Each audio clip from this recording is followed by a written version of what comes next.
Hello दोस्तों। तो आज हम जा रहे हैं एक नया चैप्टर शुरू करने। चैप्टर 4 जिसका नाम है early humans and beginning of civilisation. Early humans का क्या मतलब है? अर्ली ह्यूमंस मतलब हमारे जो पूर्वज थे उनके बारे में है ये चीजें।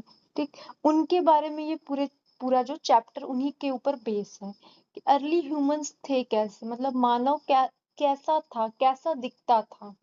एंड बिगिनिंग ऑफ सिविलाइजेशन मतलब ये जो हमारी सभ्यता है, हम लोग कैसे यहाँ तक पहुंचे, क्या क्या हमारे अंदर बदलाव आया, क्या क्या नई नई चीजें हम इंसान ने उत्पन्न की। ठीक, तो इन सब चीजों के बारे में इस चैप्टर में दिया हुआ है।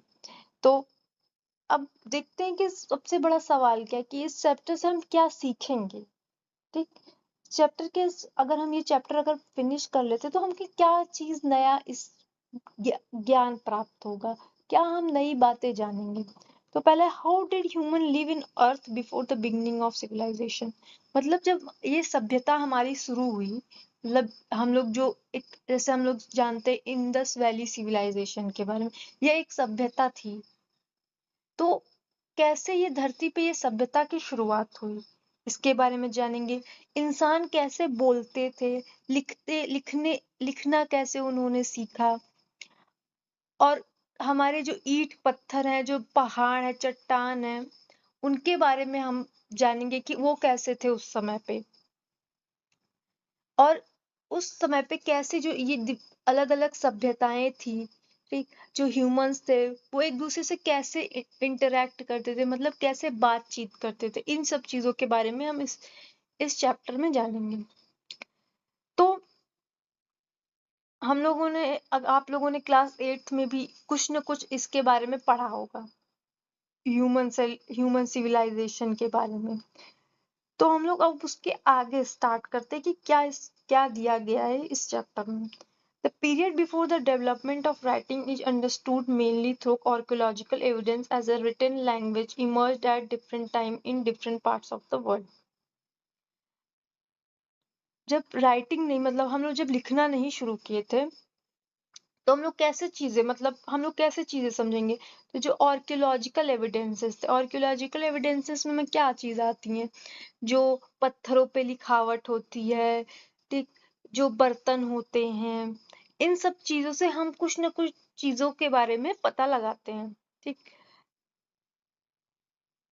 और जो रिटन लैंग्वेजेस थी, मतलब लिखावट की जो भी पद्धति स्टार्ट हुई, शुरू हुई, वो अलग अलग समय पे अलग अलग दुनिया के अलग अलग कोने में शुरुआत हुई। One of the earliest known writing system is associated with the Sindhu Saraswati, also known as Indus Valley Civilization.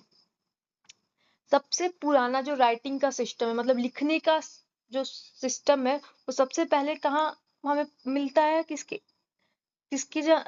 बारे में, वो सिंधु सरस्वती, मतलब जिसको कि हम लोग इंडस वैली सिविलाइजेशन भी कहते हैं, वहां हमें पहली बार लिखने का सिस्टम जो है वो मिलता है, जिसको हम लोग हड़प्पन सिविलाइजेशन भी के नाम से भी जानते हैं। Writing and engraving found on objects such as seals and pottery indicate that the Harappan use a pictography script of writing। मतलब उस टाइम में, हड़प्पन सिविलाइजेशन के समय में, जो राइटिंग का जो उतना कल्चर नहीं था, मतलब लिखने का उतना कल्चर नहीं था, वो लोग पिक्टोग्राफिक फॉर्म में लिखते थे। मतलब पिक्टोग्राफी मतलब पिक्चर्स थे, हर चीजें वो पिक्चर से दर्शाते थे।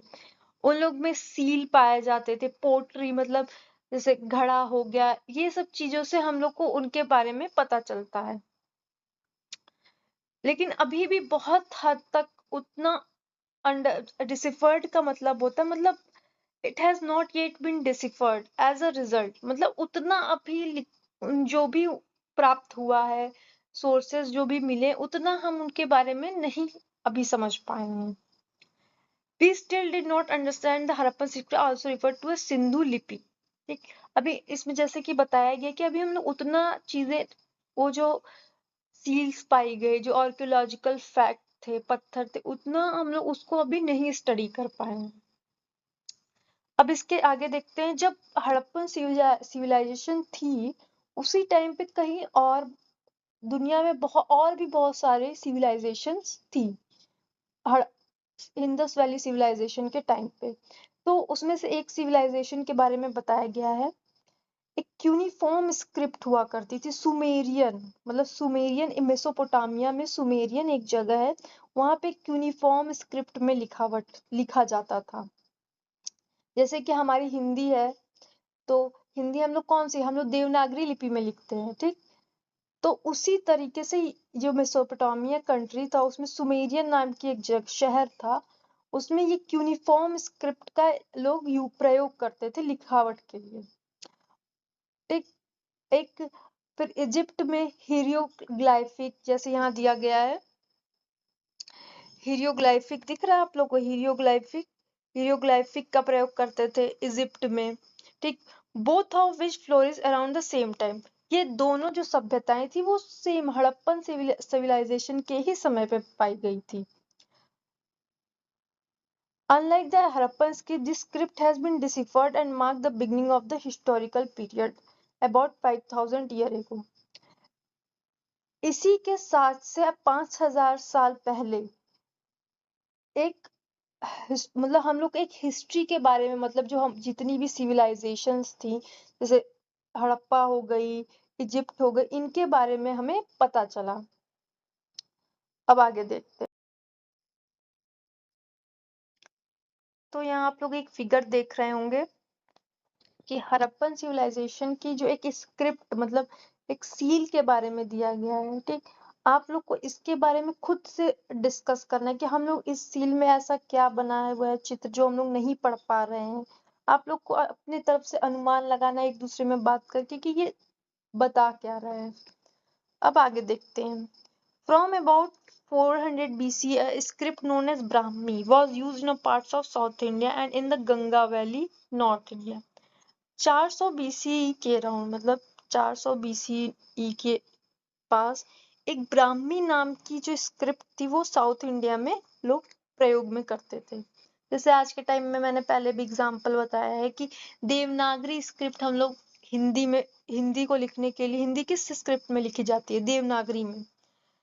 तो वैसे उस टाइम पे एक ब्राह्मी नाम की एक स्क्रिप्ट हुआ करती थी जो कि साउथ इंडिया में और गंगा वैली, मतलब नॉर्थ साइड में जिधर हम लोग रहते, उधर ये इस स्क्रिप्ट का प्रयोग किया जाता था। बाद में इस स्क्रिप्ट को एक अशोक नाम के राजा थे, हम लोग जानते हैं अशोक, सम्राट अशोक, जिनके उससे ध्वज में जो जो वो है चक्र है, वो इन्हीं के उलाट से लिया गया है।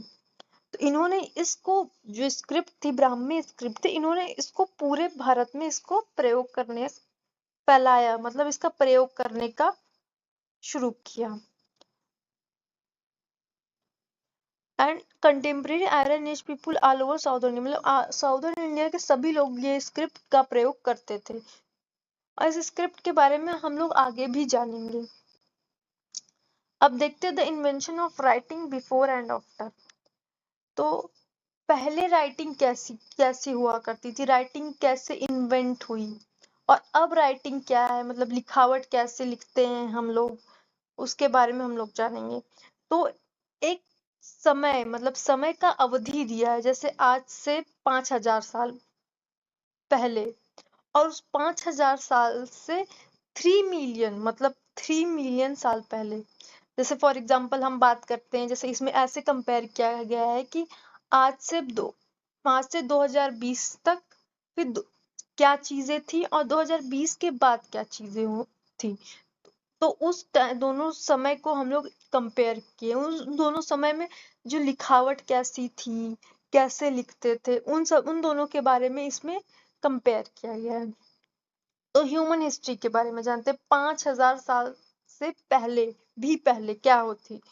तो जो हमारी जो 99% जो ह्यूमन का की मानव का जो इतिहास है, वो 99% जो है 5000 साल से पहले का है। और 5000 साल तक, जो आज से 5000 साल तक जो भी इतिहास है ह्यूमन का, वो 1% में ही आता है। अब सोर्स ऑफ कंस्ट्रक्शन देखते हैं। उस समय पे, आज से 5000 साल पहले, जो भी सोर्स ऑफ कंस्ट्रक्शन होते थे वो ह्यूमन मेड होते थे, ठीक। लोग अपने अपने से चीजें बनाते थे और उन्हीं के हिसाब, उन्हीं को प्रयोग करके वो रहते थे। और अब 5000 साल के बाद जो ज्यादातर मटेरियल्स बनने लगे, राइटिंग डॉक्यूमेंट्स होने, मतलब डॉक्यूमेंट जो है वो रिटन फॉर्म में होने लगे, मतलब लिखावट में होने लगे। एक लोगों का सोसाइटी बन गया, मतलब जो लिखावट थी वो लोगों को मतलब लोगों के समाज में प्रयोग होने लगी। अब देख सकते हैं लीव्स ऑफ द पीपल। एक 5,000 साल पहले जो लोग क्या सोचते थे, उनके विचारधारा कैसी थी, इन सब के बारे में हम नहीं पता लगा सकते। क्यों? क्योंकि वो कोई भी चीज वो लिखावट के रूप में नहीं है। हम पत्थरों से, उनके बर्तन से, उनके सील से, उनके जो भी और जो भी सोर्सेज मिले हमें, बस उनसे हम अनुमान लगा सकते हैं। जब बाद में क्या हुआ, बाद में जो मटेरियल जो भी चीजें थी वो लिखने लिखावट में, मतलब एक दस्तावेज के समान हमारे पास मौजूद हो गई, जिससे हम लोग उस टाइम का सोसाइटी के समाज कैसा था, कैसी सभ्यताएं थी, इसके बारे में हम जानने लगे। इवेंट्स, कल्चरल लाइफ कैसी थी, क्या क्या घटनाएं घटी, मेजरमेंट ऑफ टाइम। अब जैसे अगर हम बहुत पहले की बात करते हैं, जैसे कि जब ह्यूमंस एकदम स्टार्ट किए थे रहना, जब वो जानवर मार के खाते थे, तो हम उस टाइम पे कैसे, हम बता सकते हैं ये चीज की कौन सी चीजें किस दिन घटी थी? नहीं बता सकते। लेकिन अब क्या है, जैसे जो चीजें हमारी रिटेन है, जैसे आजादी की लड़ाई हो गई, वो हमारी एक रिटेन है, उसमें बहुत सारी किताबें लिखी हैं जो हम लोग को उस समय के बारे में, उस समय क्या घटना कब हुई उसके बारे में, हमें तारीख के बारे में, तारीख के डेट के बारे में कि किस तारीख पे क्या हुआ, चीजें भी पता चलती हैं। तो इसमें यही डिफरेंस बताया गया है। अब हम लोग जानते हैं why should we study early human history. अब हम जानेंगे कि क्यों हमें ह्यूमन मतलब मानव सभ्यता को पढ़ने की जरूरत है, क्यों हमें इसको जानने की जरूरत है। तो सबसे बड़ा रीजन ये है कि हमारे जो भी क्लाइमेट में, मतलब हमारे वातावरण में जो भी बदलाव हो रहे थे, उससे हमारे ह्यूमन मतलब मानव पे क्या असर पड़ा, कैसे मानव उसको बदलाव को उससे प्रभावित हुआ, कैसे वो अपने आप को उन बदलाव के लिए अपने आप को बदला, उनके मतलब बदलाव के हिसाब से अपने आप को ढाला।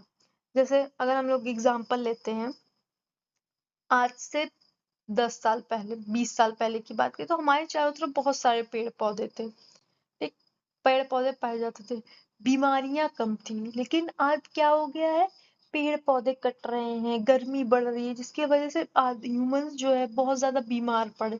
तो ये हमारे अंदर बदलाव आया कि नहीं, चेंज हो रहा है कि नहीं?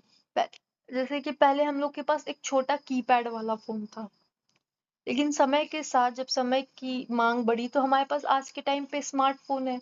अब आप लोग यहाँ से हम पढ़ा रहे हैं, आप लोग कहीं दूर बैठ के पढ़ रहे हो, ये समय के साथ चेंजेस हुए ना। तो यही इसी के बारे में हम लोग इसके बारे में जानेंगे कि कैसे जो है बायोलॉजिकल मतलब इंसान के शारीरिक स्ट्रक्चर में, मतलब शारीरिक ढांचे में कैसे बदलाव आया। Biological evolution refers to the gradual physical and genetic changes through which our early ancestor known as Australopithecines।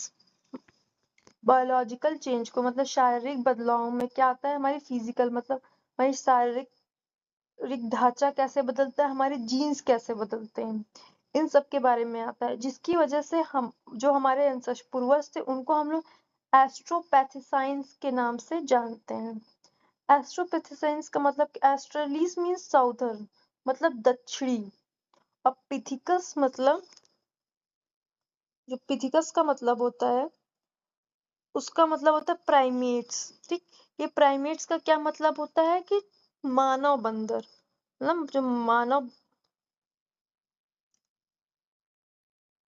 पिथिकेट्स का मतलब होता है इस प्राइमेट्स, और प्राइमेट्स का मतलब होता है मानव बंदर। Evolve into modern human being called Homo sapiens, जो कि आज के टाइम में हम जिन्हें कि होमोसेपियंस के ह्यूमंस को क्या आजकल, एक टाइम पे हम लोग क्या हुआ, सब लोग कैसे दिखते थे, बंदर की जैसे दिखते थे। वहां से इवॉल्व होते होते बदलाव आते आते आज के टाइम हम ऐसे दिखते हैं, जिसको हम लोग क्या कहते हैं, ह्यूमंस को का साइंटिफिक नेम है होमो सैपियंस। तो यहाँ पे दिया गया है ये Homo sapiens. Cultural evolution explain how human adapted to their surrounding during the Quaternary period. The last 26 lakhs year include the present.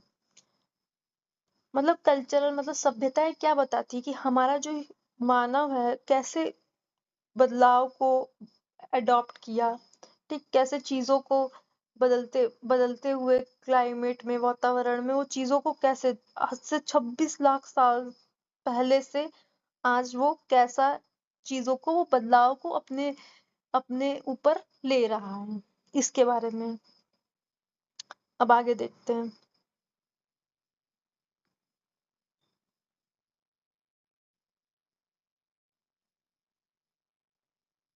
Environmental condition human develop tools techniques and other forms of technology to make uses of natural resources। इंसानों ने बहुत सारे tools बनाए, बहुत सारे चीजों का प्रयोग किया जिससे कि वो जो हमारे प्रकृति के जो भी सोर्स है, नेचुरल सोर्स है, जैसे पानी हो गया, पहाड़ हो गया, ठीक उनका कैसे प्रयोग करके अपनी लाइफ मतलब अपनी जिंदगी कैसे जी सके। Over a time human ways of life change from hunting and gathering to agriculture and food production. समय के साथ जो है जो मानव था वो हंटिंग मतलब शिकार करने से एग्रीकल्चर मतलब कृषि पे, फूड प्रोडक्शन पे आ गया। मतलब पहले वो शिकार करते थे, बाद में वो फूड प्रोडक्शन करने लगे, मतलब खाना बनाने लगे, खेती करने लगे। The ability to produce surplus food and material good laid the foundation of the emergence of civilization। और इसी के साथ जैसे जैसे हमारा कृषि बढ़ा, ठीक खाने का मतलब खाने के सोर्सेज बढ़े, तो वैसे वैसे हमारी सिविलाइजेशन भी बढ़ने लगी, मतलब सभ्यताओं की उत्पत्ति होने लगी। It is generally agreed that our earliest ancestors evolved and lived in Africa and began to move out of the continent around 2 million years ago। ऐसा माना जाता है कि जो हमारे एंसेस्टर्स हैं, जो हमारे पूर्वज हैं, वो अफ्रीका से आए हैं, कम से कम आज से 2 मिलियन साल पहले से वो आए हैं अफ्रीका से। Homo erectus, an early human ancestor with stone tools such as hand axes and cleaver, was the first hominin to exist in Africa। उन्हें हम लोग ऐसा मानते हैं कि वो होम इरेक्टस थे, जैसे नाम दिया जाता है ना, जैसे आज के टाइम पे हम लोग का नाम होमोसेपियंस थे, तो जो अफ्रीका से ह्यूमंस आए थे मतलब जो मानव आए थे, हमारे एंसेस्टर्स आए थे, उनको नाम दिया गया होमो इरेक्टस। और जो है हमारे जो वो एंसेस्टर ऐसे एंसेस्टर्स जिन्होंने पहली बार टूल्स बनाए, हैंड एक्सेस बनाए, क्लीवर्स मतलब ये जो क्लीवर्स दिया, क्लीवर्स मतलब चाकू नुमा कुछ धार जैसी चीजें, वो होमिनिन ने बनाई जो कि अफ्रीका में पाए जाते थे। These tools has been found in other parts of Asia and Europe, indicating their origin in Africa and their dispersion beyond the continent। मतलब इसमें ये बताया गया है कि जो इन्होंने ये टूल्स इन्वेंट किए, जैसे होमिनिन थे जो कि मेन अफ्रीका के रहने वाले थे, इन्होंने जो टूल्स इन्वेंट किया मतलब बनाया, वो बहुत से यूरोप के और एशिया के भी क्षेत्र से पाए गए। इसका मतलब क्या होता है? इसका मतलब ये होता है कि वो वहां से निकल के अफ के और भी जगह पे वो गए, और भी जगह पे मूव किए। 2 से 0.5 मिलियन ईयर एगो की बात है ये। और एक बहुत बड़ा मूवमेंट मतलब अफ्रीका से बहुत सारे ह्यूमंस जो है अराउंड मतलब 1,25,000 साल पहले भी मूव किए, मतलब दूसरी जगहों पे गए। This exist was associated with the early homo sapiens. और उसी के साथ जो अफ्रीका से मानव दूसरी जगह पे गए, जैसे एशिया के कई जगह पे, यूरोप के, तो उन्हीं से क्या हुआ, जो आज के टाइम की होमो सेपियंस है, वहीं से होमो सेपियंस की उत्पत्ति हुई, जो हम लोग हैं जैसे। who also evolved in Africa around 3 lakh year ago and now spread all over the earth। मतलब कि वो हम लोग कहाँ से आए, मतलब हमारी जो जड़ें हैं वो अफ्रीका से हैं, मतलब हम लोग अफ्रीका से आए और पूरी हमारे जो एंसेस्टर्स है वो पूरी दुनिया में फैल गए। अब देखते हैं who were our human ancestors। हमारे ह्यूमन एंसेस्टर्स हैं क्यों, कौन? हमारे मतलब मानव के हमारे पूर्वज हैं कौन, उनके बारे में जानते हैं। The earliest human settlement was found in Africa, Asia and Europe. जो सबसे पुरानी जो ह्यूमंस के एविडेंसेस हैं, मतलब मानव के सेटलमेंट, मतलब कि मानव रहते थे, उनके बारे में हमें अफ्रीका और एशिया और यूरोप में मिलता है। और जो आज के टाइम में जो समय है उसको उस टाइम ओल्ड वर्ल्ड भी कहते हैं। बहुत अलग अलग तरीके के ह्यूमन एंसेस्टर, मतलब हमारे पूर्वज बहुत ही अलग अलग तरीके के होते हैं। जैसे आज के टाइम में हम लोग अलग अलग एक जैसे नहीं रहे, एशियंस अलग होते हैं, जैसे इंडियन है हम लोग अलग दिखते हैं, अमेरिकन अलग दिखते, तो उस टाइम पे भी ऐसा ही कुछ था कि बहुत ही अलग अलग हमारे पूर्वज दिखते थे। And it was around 3.3 million years ago that one of these ancestors made the earliest stone tools.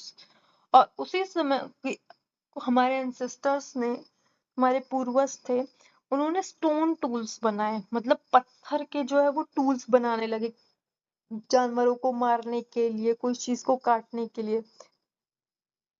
और इसी के साथ जो हमारे ह्यूमन का बिहेवियर, मतलब मानव का स्वभाव की उत्पत्ति हुई। क्यों? As opposed to the behaviour of animal. कैसे हम मानव का ह्यूमन बिहेवियर से क्या मतलब है कि मतलब जो हमारे जानवर है उनके पास कॉग्निटिव डेवलपमेंट नहीं होता है। कॉग्निटिव डेवलपमेंट मतलब कि सोचने समझने की बुद्धि नहीं होती, बट उस एक स्टोन टूल बनने के बाद एक ये हो गया कि हम लोग, मानव के अंदर एक सोचने समझने की बुद्धि आ गई, जिससे कि उन्हें वो जानवरों से अलग करते थे। बस human being come to known as hominins. उसके बाद से ह्यूमन बीइंग जो है वो होमिनिन्स के नाम से जानने लगे, या होमिनिन्स जिसका मतलब होता है टूल मेकर, मतलब टूल बनाने वाला। The tools that created are sometimes called extracorporeal limbs because they function as extension of the human body. अब देखो ये एक्स्ट्राकॉर्पोरल लिम्स क्या है। एक्स्ट्राकॉर्पोरल लिम्स मतलब हमारी बॉडी के साथ कुछ एक्स्ट्रा, मतलब कुछ अलग से हो, जो कि हमें मदद करे कुछ भी हमारे काम करने में। इसका मतलब यही होता है because they function as a, देखो इसमें लिखा भी हुआ है, because they function as extension of the human body, मतलब ह्यूमन की जो हमारा शरीर है उसके साथ कुछ और हमारे हो, जो कि हमारे रोजमर्रा के कार्य करने में हमारी मदद करे। जैसे आज के टाइम पे हम लोग जैसे देखते कि चाकू चाकू का प्रयोग करते हैं कि नहीं किचन में। अगर हम लोग किचन में घुसे तो हम लोग चाकू जरूर यूज करेंगे, चाकू के बिना कोई काम नहीं हो सकता, सब्जी नहीं कट सकती। तो उसी टाइम पे टूल्स वही काम करते थे इनके।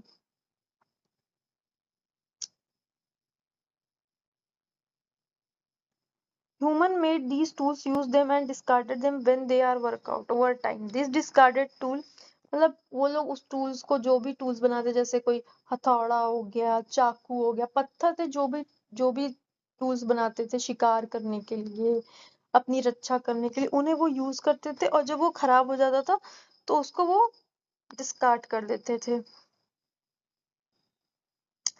डिस्कार्ड कर देते। और डिस्कार्ड कैसे करते थे, जो वो हमारे जो अर्थ था, जिस धरती के अपर लेयर में उसको गाड़ देते थे। तो उससे हम लोग को जब बहुत साल बाद, तो जब हम लोग ने आर्कियोलॉजिस्ट ने जब डिस्कवरी स्टार्ट की, तो उन्हीं टूल्स से हमें उनके बारे में पता चला। In the same way, the remains of some of early ancestors were buried deep underground and over a thousand or even millions of years turned into fossils. Same उसी तरह की, जैसे कुछ जो हमारे एंसेस्टर पूर्वज थे, उनकी जो शरीर थे उनको भी मिट्टी में दफना दिया गया, जिसकी वजह से बहुत साल बाद, मतलब पुराने पुराने उनके जो दफनाए हुए शरीर अब जो है वो फॉसिल्स के रूप में हमें मिलते हैं। The discovery of such tools and fossils are major source of evidence. और जो ये टूल्स हैं और जो ये फॉसिल्स है वो बहुत ही मेजर, मतलब एक एविडेंस है, साक्ष्य है कि हमारे जो ह्यूमन हिस्ट्री कैसी हुआ करती थी।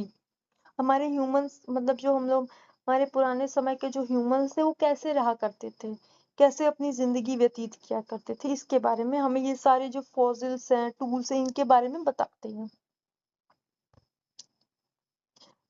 ऐसे ही खोजते खोजते हमें क्या पता चला, होमो हैबिलिस के बारे में। होमो हैबिलिस मतलब हैंडीमैन, जो कि अफ्रीका में रहते थे, स्पेशली इन द ओल्डुवाई। तो यहाँ क्या दिया ये ओल्डुवाई गॉर्ज इन तंजानिया, मतलब इस क्षेत्र में ये पाए जाते थे होमो हैबिलिस जो थे। ठीक, Olduvai gorge in Tanzania and Kenya, ये दो जगह पे ये पाए जाते थे।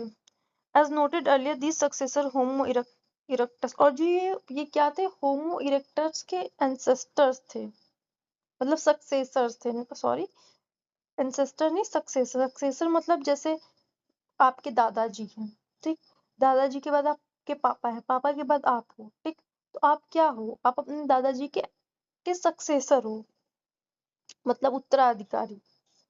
वैसे ही होमो हैबिलिस जो थे, जो पुराने होमो इरेक्टस जो अफ्रीका में पाए जाते थे, उनके सक्सेसर थे। और इन्होंने हैंड एक्सेस और क्लीवर्स इन्वेंट किया, मतलब बनाया। हैंड एक्सेस मतलब हथौड़ा, ठीक, कुल्हाड़ी, और क्लीवर्स मतलब कुछ धार नुमा चीज होती है जिससे हम कोई भी चीज काट सकते। इन दो चीजों का उन्होंने इन्वेंट किया। Were among the first to migrate out of the Africa and gradually spread in Europe and Asia. मतलब ये पहले ह्यूमंस थे, मतलब मानव थे, जो कि अफ्रीका से स्केप किए, माइग्रेट किया और यूरोप और एशिया में फैल गए। While all human ancestors were tool makers, it was the Homo sapien that developed complex technology. जितने भी हमारे ह्यूमन एंसेस्टर पूर्वज थे, वो होमो हैबिलिस हो गए या होमो इरेक्टस हो गए, सब ने कुछ ना कुछ टूल्स बनाए। लेकिन जो होमो सैपियंस था, जो आज का ह्यूमन है, उन्होंने किसका मतलब टेक्नोलॉजी का, जैसे आज के टाइम में हम लोग कंप्यूटर चला रहे हैं, कंप्यूटर क्या है, एक टेक्नोलॉजी ही है ना, फोन क्या है, टेक्नोलॉजी है ना। तो उन्होंने यही, इसमें यही बताया गया, जो होमो सैपियंस थे, उन्होंने टेक्नोलॉजी को बढ़ावा दिया, कॉम्प्लेक्स टेक्नोलॉजी मतलब जटिल टेक्नोलॉजी बनाई। अब आगे देखते हैं। इसमें ये देखिए कुछ फिगर है, इसमें दिया है कि हड्डियों का ढांचा दिया गया है। इसमें बताया है कि होमो इरेक्टस कैसे दिखते थे, होमो होबलिस कैसे दिखते थे, ठीक, होमो नियरडियथेलेनेसिस ये दिया हुआ है ना, वो कैसे दिखते थे। देखिए होमो इरेक्टस जो सबसे पहले अफ्रीका में पाए गए, ठीक, रिफ्ट वैलीज में 2 मिलियन ईयर एगो, ठीक, वो ऐसे दिखते थे। देखिए ये ऐसे दिखते थे, ये होमो इरेक्टस है। ये होमो हॉबलीज जो कि ओल्डुआई जॉर्ज तंजानिया और कीनिया में पाए गए थे, होमो हैबिलिस, वो ऐसे दिखते थे। ये नीचे लास्ट वाला जो आप लोग देख रहे हो, इसमें व्हाइट है, ये अर्ली मतलब हम लोग का जो बॉडी सर का स्ट्रक्चर स्कल का, वो कैसा दिखता है, जो आज के टाइम में जो ह्यूमंस मतलब मानव पाया जाता है धरती पे, ये उसका स्ट्रक्चर है।